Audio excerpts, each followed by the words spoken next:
के लक्षण, जिन्होंने ब्रह्मचर्य का नाश किया है, अपने आप जांच लेना। उसके अंदर बार बार काम पीड़ा जागृत होगी, उसका विचार कामाशक्त होगा, पहला लक्षण। बस उसकी बार बार वृत्ति काम की आएगी, बार बार पीड़ा हृदय में काम भोग की प्रेरणा देगी। वो इतना असमर्थ होने लगता है कि आंख मिला के बात करने की भी हिम्मत नहीं रह जाती उसमें। हर समय उसके अंदर एक हीनता सी छा जाती है। वो बहुत चालाकी से अपने को छुपाना चाहता है, झूठ बोलता है, थोड़ी ऐंठन भी दिखाना चाहता है कि मैं कुछ हूं, पर अंदर से खोखला हो जाता है। ये दुर्गुण उसके अंदर जागृत होते हैं जो ब्रह्मचर्य का नाश करता है। उसके चेहरे में प्रसन्नता कभी झलक ही नहीं सकती, दुखी व उदास, जो ब्रह्मचर्य का नाश करता है। देखने से इस बदसूरत नजर आने लगेगा, चाहे जितना गोरा हो, चाहे जितना ऊपर से चिकनाट लगाए हो, लेकिन उसके कपोल और नेत्र बदसूरत होंगे। चिकनाहट से मतलब नहीं है, एक आकर्षण होता है भागवतिक, वो उसमें नहीं होगा। स्वभाव बड़ा ही रुक्ष होगा, कड़ुआ होगा, बहुत ही हल्के स्वभाव का आदमी होगा। विश्वसनीय तो हो ही नहीं सकता, कामी पुरुष विश्वसनीय नहीं होता, वो कभी भी बदल सकता है। उसमें क्षमता नहीं है एक बात पर टिके रहने की। वो कसम खाए तो भी बहुत शीघ्र अपनी कसम तोड़ देगा। स्वभाव में कभी उसकी प्रसन्नता नहीं होगी, स्वभाव उसका चिड़चिड़ा बन जाएगा। रूखा होने के कारण नाक में गुस्सा रखी रहेगी, जरा सी बात में वो बहुत क्रोधित हो जाना, अपनी खोपड़ी फोड़ने लगना, दूसरों की फोड़ने लगना, अपने थप्पड़ मारने, मतलब एक जैसे कोई विक्षिप्त आदमी, पागल आदमी, ऐसी उसकी चेष्टा होने, चीख चीख के बोलना, माथा पटकने लगना, ये लक्षण है ब्रह्मचर्य का नाश करने वाले की। वो जीता तो है पर मुर्दे की तरह निस्तेज, उसमें उत्साह, उसमें शूरवीरता, ये सब क्षीण होने लगती है। शूरवीरता काम क्रोध आदि को सहन करना है। उसके कपोल में हल्के हल्के से सांवले दाग प्रकट होने लगते हैं, एक झुर्री सी पड़ने लगती है। ये वीरनाश का लक्षण है। आंखें धस जाती हैं और उसकी हड्डियां कमजोर होने लगती हैं, बाल पकने लगते हैं, झड़ने लगते हैं। वीर भगवान के द्वारा दी हुई वो शक्ति है जिससे भगवत प्राप्ति में बहुत सहयोग होता है।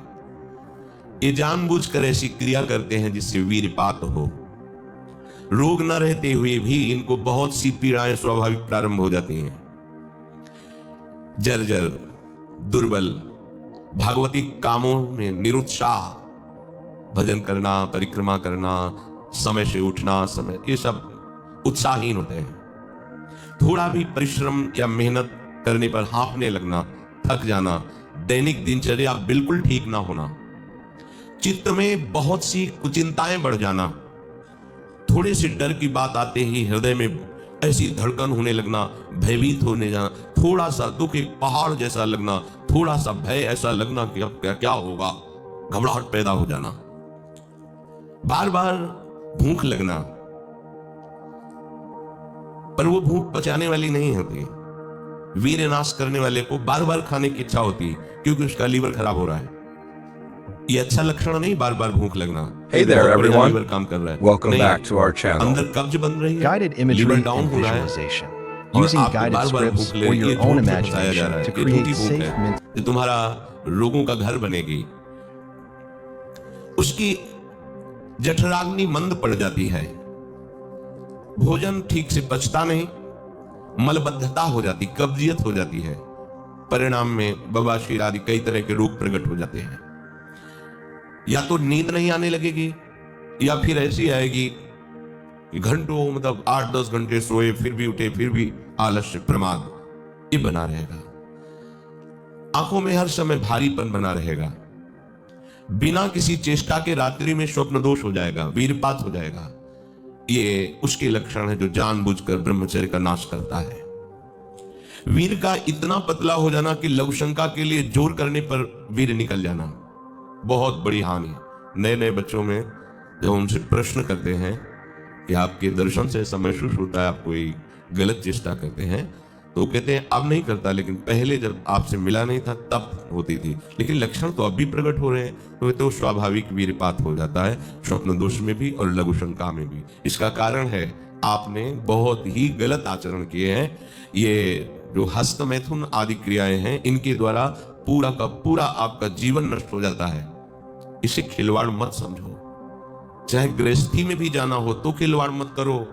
आप गृहस्थी लायक नहीं रह जाएंगे। आप जो गृहस्थ धर्म में संतानोत्पत्ति क्रिया है, आप उसके लायक नहीं रह जाएंगे। आप में योग्यता नहीं रह जाएगी। इसलिए सावधान। परमार्थ में चलना है तो अत्यंत आवश्यकता ही है ब्रह्मचर्य की, पर गृहस्थ में चलने के लिए भी ब्रह्मचर्य की आवश्यकता है। जहां वो पेशाब करने के लिए जोर लगाते हैं तो वीर स्खलित होने लगता है थोड़ी थोड़ी मात्रा में। ये हस्त मैथुन करने वालों का प्रधान चिन्ह है। इसका परिणाम यहां तक हो सकता है कि पुरुषत्व का नाश होकर नपुंसकता आ सकती है।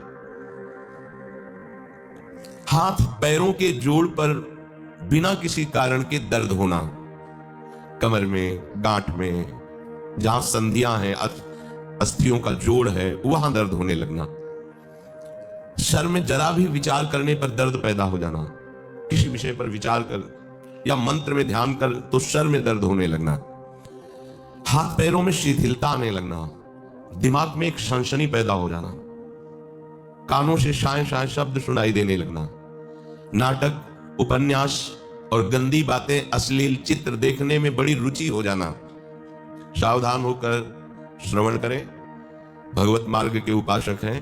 कुछ उपासकों में जो बाहर अनुशासनहीन होकर के रह रहे हैं और उनके पास स्मार्ट मोबाइल क्या कहते हैं वो है, तो वो लोग कभी ऐसी गलती ना करें। सर्च करके ऐसे दृश्य ना देखें, नहीं तो तुम्हारा ऐसा नाश होगा कि तुम इस बात को किसी भी साधन से पूर्ण नहीं कर पाओगे। एक बार मछली की क्रीड़ा देखने पर शोभरी जैसे महात्मा कामाशक्त हो जाते हैं। एक बार वैश्या के साथ ऐसा कृत्य देख करके अजामिल जैसा संयमी ब्राह्मण भ्रष्ट वैश्यागामी बन सकता है। और आप देश विदेश की ऐसी गंदी फिल्में, गंदी बातें देखकर आप अपने को संयमी रख सकते हैं? क्यों आप अपना नाश कर रहे हैं? क्यों आप अपने शत्रु बन रहे हैं? उपासक समझता है कि कोई जानता नहीं है, लेकिन तुम जिसको जानने के लिए चले वो तो तुम्हें जान रहा है ना। वो कैसे तुम्हारे सामने आएगा? कैसे तुम्हारे मुख में नाम चलेगा? कैसे हृदय में भगवत प्राप्ति का उत्साह रह जाएगा यदि आप ऐसा?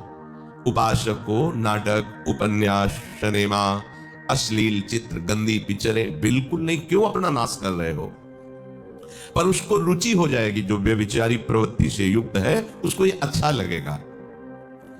बार बार पेशाब होने की इच्छा होना, पेट में ऐसा लगना जैसे बहुत गर्मी पैदा हो गई है, और प्रमेह आदि उग्र रोगों का प्रादुर्भाव हो जाना, ये ब्रह्मचर्य नाश का लक्षण है।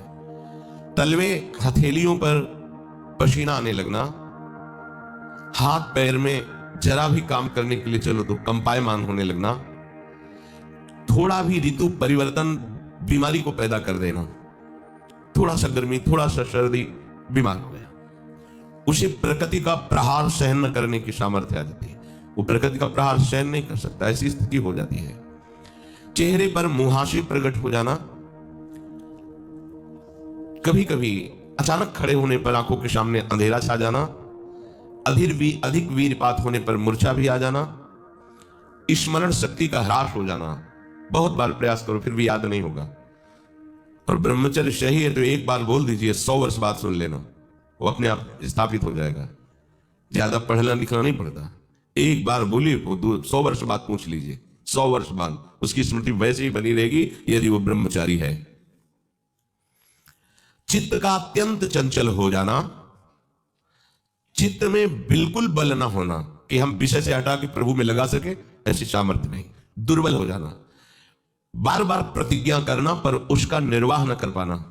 आज से मैं ऐसा नहीं करूंगा, 1 2 3 फिर गिर गया, वहीं गिर गया। हर कार्य बीच में छोड़ देना, किसी भी कार्य को सांगोपांग न करना, ये वीर्य पात करने वाले के लक्षण है।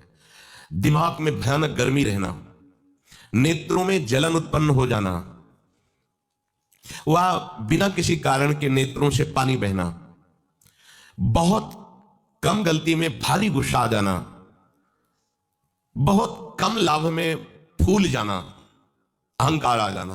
कम लाभ में कोई लाभ नहीं, छोटी मोटी वस्तुओं के प्राप्त होने पर अहंकार आ जाना। माथा, कमर, मेरुदंड, छाती, इनमें बराबर दर्द बढ़ते जाना, बड़ी हालत खराब हो जाती है। ऐसे दर्शन हुए ऐसे जनों के। आंखों से दिखता नहीं, 28 वर्ष के होंगे लगभग। वैराग्य इस कोटि का कि आप सोच भी नहीं सकते, बाहरी बस लंगोटी अचला और फुटपाथ में पड़े रहना। और पूर्व विद्यार्थी जीवन में विद्यार्थियों के साथ हस्तमैथुन करने का अभ्यास वो इतना दृढ़ हो गया था कि 10-10, 15-15 बार एक दिन में स्वाभाविक ऐसे उनकी हालत ये थी कि आंखों से दिखना बंद हो गया था, खड़े होने की सामर्थ्य नहीं। और हितधाम में एकांत में मिलकर कहा था कि आपका जो ब्रह्मचर्य का प्रवचन सुना और हमें तो ऐसा लगा कि शायद आप उपाय बता सकते हो। तो उनका हमारे पास कोई हम आयुर्वेदाचार्य है नहीं, और दूसरी बात है कि ये चीज आपके हाथ में है। अगर आप नहीं रोकते हैं तो आपको ऐसी दशा में पहुंचा देगा ये क्रिया कि आप किसी काबिल नहीं रह जाएंगे। रीढ़ की हड्डी कमजोर हो जाती है और उसमें सीधे बैठने की सामर्थ्य खत्म हो जाती है। वो झुकाव ऐसे, वो झुक करके ही ऐसे बैठना। वीरपात करने वाले के मसूड़े में फूलना, मुख से दुर्गंध आना, शरीर का पसीना दुर्गंध युक्त होना। ये वीरवान के यहां से दुर्गंध नहीं आ सकती। जो वीरवान अर्थात जो ब्रह्मचारी है उसके यहां से दुर्गंध, उसके मुख से दुर्गंध नहीं आएगी, भले कुल्ला करे या ना करे। ये वीर में सामर्थ्य होती है। नाक के साइड में यहां कालिमा आ जाना, फिर वो कालिमा धीरे धीरे कपोलों में बढ़ते जाना, ये वीर नाश का लक्षण है।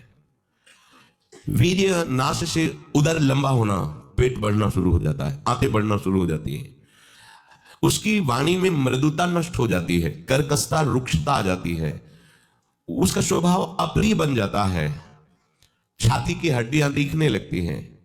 वो ना तो लोक में ना परलोक में किसी भी कार्य में उत्साह करने लायक नहीं रह जाता।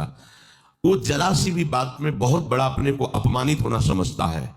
ये वीरपात से उसके अंदर दोष प्रकट हो जाते हैं। उत्साहहीनता, किसी भी कार्य में उत्साह न रहना।